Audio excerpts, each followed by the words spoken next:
Hi, I'm Kent. I'm going to talk about how I got into pottery. So during the pandemic, I started watching a lot of YouTube. I actually made a little bit of YouTube as well. And one of the things that started coming up was pottery.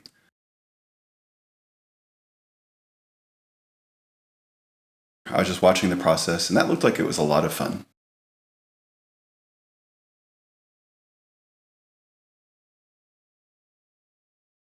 I decided I wanted to try, but it was during the middle of the pandemic and everything was closed. So I looked online at studios, no classes. I even looked to say, if I made my own pots, could I go and fire them? And the answer was no. The kilns were all reserved for months out, so I knew I would need to do something else. Then I decided, okay, I guess I need a kiln. Problem is, I've never done pottery at all. I had never touched clay, I never used a kiln, so I didn't really know what I was getting into. I wanted to get something that was relatively lightweight. If I decided I didn't like pottery, I wanted to be able to get out of this relatively easily. Jumping in and buying my own kiln didn't seem like the right way to do that, but I didn't actually have many other choices. So what did I do? Well, I started looking around on Craigslist and Facebook Marketplace. I found several kilns go by, but they were all relatively large, and I didn't really know much about kilns. I couldn't tell if they were good buys or not. And of course, I was looking used because I didn't know if I was going to like this at all. Eventually, I found a kiln. It actually looked really promising. I found the Paragon Caldera. This is actually a really small kiln. The inside is 8 by 8, and then the depth is about 6 or so inches. So you can't actually put much in there. But I figured maybe this was just the right size for me to get started into pottery. The other advantage, the big advantage, was it could actually run on a normal household circuit. You only needed a 120 volt circuit. It only draws 14 amps.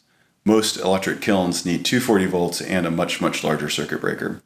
So this seemed like a very easy way to get into it.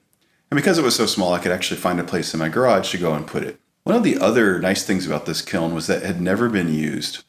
I didn't know exactly how old it was, but it was still in the original factory box. I wound up buying it, and it actually turns out to be over 10 years old. So that was one of the other things. I knew that if I bought it, being brand new, if I used it for a month and decided I didn't like it, I could probably sell it and actually get most of my money back. So I chatted with the seller a little bit and decided to meet up to get the kiln. Turns out the seller was quite the character and not exactly in the good way. But that's a story for a different time. When I got the kiln, it actually came with the ring as well, so the expansion ring. So it actually adds another 5 or so inches to the height of the kiln. I was like, oh, there's actually more here than he thought. So it actually turned out to be a really good buy.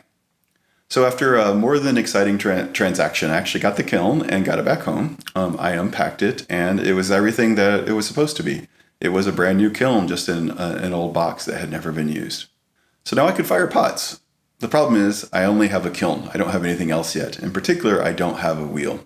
So that's the next part of the adventure.